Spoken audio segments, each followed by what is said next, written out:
Third reading this morning comes from Matthew chapter 15, and it is a doozy.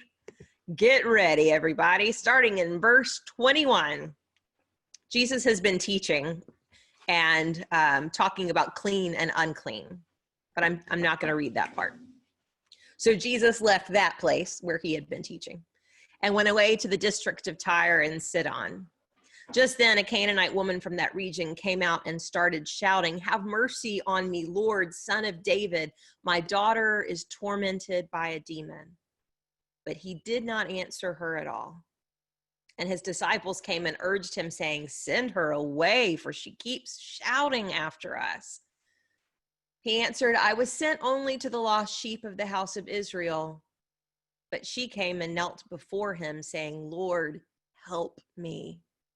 He answered, "It's not fair to take the children's food and throw it to the dogs."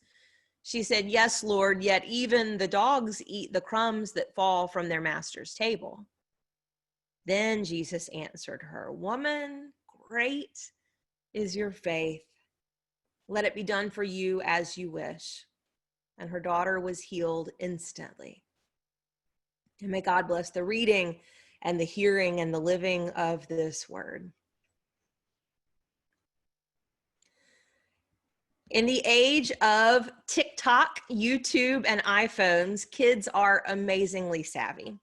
I realize they're technological natives in a way my generation was not, but I'm still impressed by what creativity and modern tech can generate. My friend's daughter is quick and clever when it comes to making videos, and she has started to use these skills to make persuasive arguments to her parents for all kinds of things. She'll make a video outlining the reasons a guinea pig makes a great pet and guaranteeing the easy care and maintenance children can offer the care of their new guinea pig. She'll partner with a best friend to highlight the benefits of a sleepover and why the girls very much need more time together than just an afternoon hangout. She's determined enough and creative enough that these videos often impress her parents and win the day. Well, except for the guinea pig. My friend is equal parts impressed by her daughter's skill, amused by her fierce determination, and genuinely swayed by the case her daughter lays out. Again, except for the guinea pig. I'm carrying this uniquely modern perspective into today's text because it does not land well for my August 16, 2020 ears to hear Jesus refuse to help a woman in need and speak to her in a metaphor that places her squarely in the role of a dog on the floor beside his table.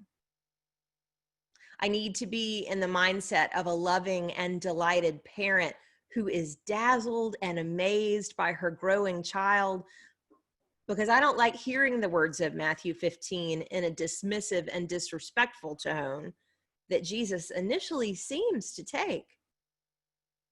And I'm not particularly comfortable when Matthew's gospel has Jesus focusing so singularly on the lost sheep of the house of Israel, because I know that language oversimplifies Jesus' participation in the very real rabbinical debates of the early first century. And I know that language has been used to support centuries of anti-Semitism from and Christian superiority within the church. So we have this story before us today that very much ends in healing a child and spotlights the dogged determination, sorry, bad pun, but fully intended, of a mother who loves her daughter. But the story is not so much about the healing part as it is the way the woman's determination changes the mind of Jesus. She is taking on the adrenaline-fueled posture of a mama protecting her child and appears unconcerned with whether or not she belongs in the room or at the table. She is also stepping into the role of a peer and arguing with Jesus in that rabbinic tone, the way we would expect Jesus to spar with other Pharisees and religious leaders. And when we listen to what she says, we realize this woman knows better than Jesus who he really is. And she is making the case that he is the one who needs to wake up to the breadth and height and length and depth of the love of God that is fully revealed in him. The Canaanite woman, identified as Syrophoenician in Mark's telling, expands the mind of Jesus the Christ by helping him understand his mission and his teaching are for more people than even he can imagine. This is a big and important scene. Carla Works, professor of New Testament at Wesley Seminary in DC, notes, in the passage that immediately precedes this story, the one I didn't read, Jesus responds to challenges from the scribes and Pharisees by reframing the boundaries of clean and unclean. In chapter 15, verse 18, Jesus declares that what comes out of the mouth proceeds from the heart, and what comes from the heart determines what makes one clean. What comes out of the Canaanite woman's heart is faith, certainty that Jesus has power enough for Israel and power enough to save her non-Israelite daughter. Her words demonstrate that the boundary separating her from the house of Israel must be reconsidered. With a faith so pure, how can she be deemed unclean? The encounter with the Canaanite woman prepares the reader for Jesus' commission to go and make disciples of all nations later in Matthew's gospel.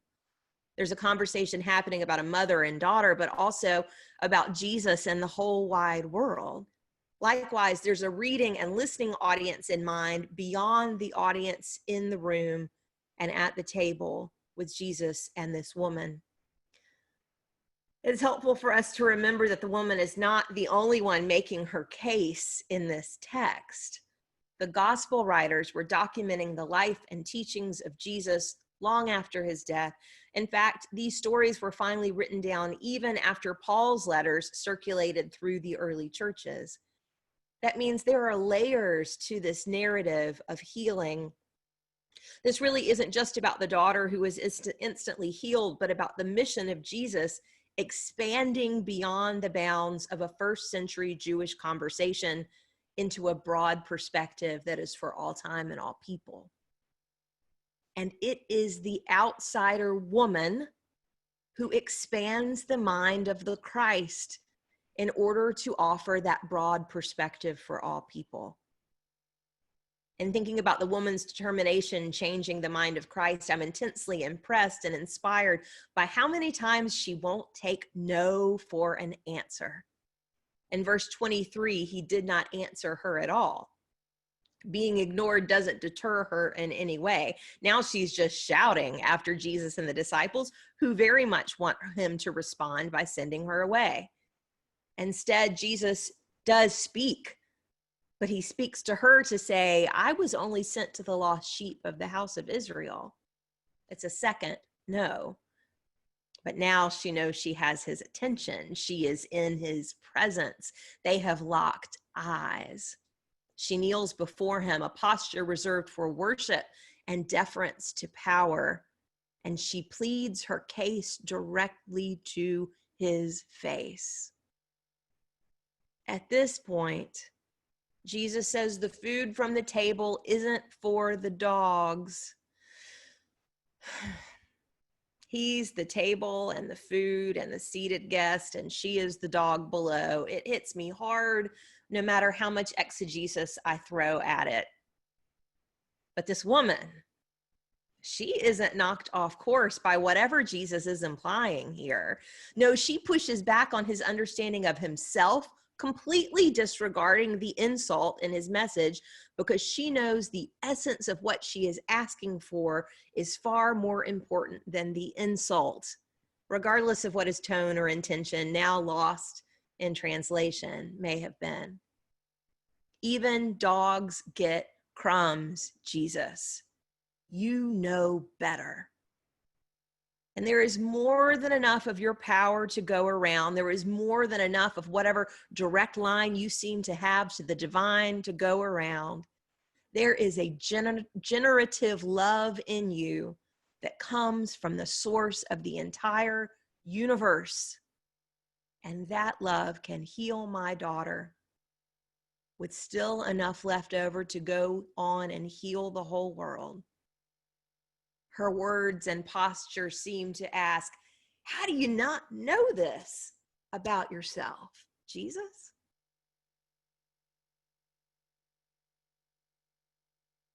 After our beloved basset hound Lucy died in 2014, I remember the first time we ate a meal with rice. Our children were 5 and 8 at the time, so still young enough that rice with a meal was a particularly messy component, but we'd never really had to knowingly, consciously deal with the cleanup. The meal was over and the kids were moving toward bed or whatever came next, but I looked at the floor and saw rice everywhere. Not only was I baffled by this, but I quickly discovered you cannot easily sweep up cooked, sticky rice. It clings to the broom and it makes a new, different sort of mess. I had no experience with this because Lucy had always taken care of it. Clever, quiet, waiting for her moment. She knew there would be a veritable feast beneath the table as her younger siblings dropped bits of their dinner all night long. There was always more than enough to share, always abundance at our table. Now, I still don't like the metaphor, and I still find this to be a problematic story. But as my friend Pastor June Joplin said of this text just last week, that's a wrinkle I'm not too concerned to smooth, at least not today. Instead, she points to the persistence of faith in the gospel text. Faith, this story tells us, is not a matter of giving quiet internal assent to some important idea. Faith is not something you keep inside, something that you keep to yourself, something that you keep quiet, something that keeps you quiet. Faith, Jesus wants us to know in this story, is persistent and loud and unfazed by social customs that require politeness and meekness and propriety. Faith does not behave according to rules set by those with power and privilege. Faith does not follow cultural scripts about who is allowed to have a platform and who can speak to whom. Faith does not care whether bystanders are comfortable or not. Faith embraces struggle. I love that it is the outsider, a triple outsider, a woman among men, a Gentile among Jews, a Canaanite among Israelites, who gets what faith is really about. And then she teaches Jesus. Her expansive understanding of the consequences of the radical love of God not only saves her daughter, but changes the very mind of the Christ to understand more fully who he is and how he is shaped and what he is called to do in the world, and why the world needs him to be fully awake to this reality. She wakes Jesus up. She opens his eyes to a world he wasn't seeing before. She makes the light go off in his imagination. And this is who is modeling faith for Jesus and for the disciples in that room and at that table, and for you and for me today. Woman, great is your faith, Jesus says. Friends, this is our calling today, and this is our work. May we embody the faith of this mother. May we petition God, the source of love, for what this old world needs. May we go to the mat for what we know is right. May we understand that faith is active, dynamic, robust, loud, and even impolite. In a world that feels like it is on fire, and sometimes literally is, may we have the faith to rush in and face the great needs and deep pain of this world with the radical love of God around us and within us.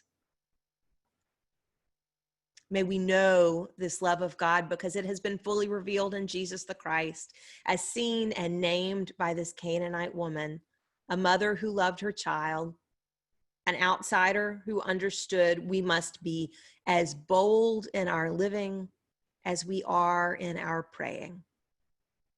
Friends, this is my prayer for you today.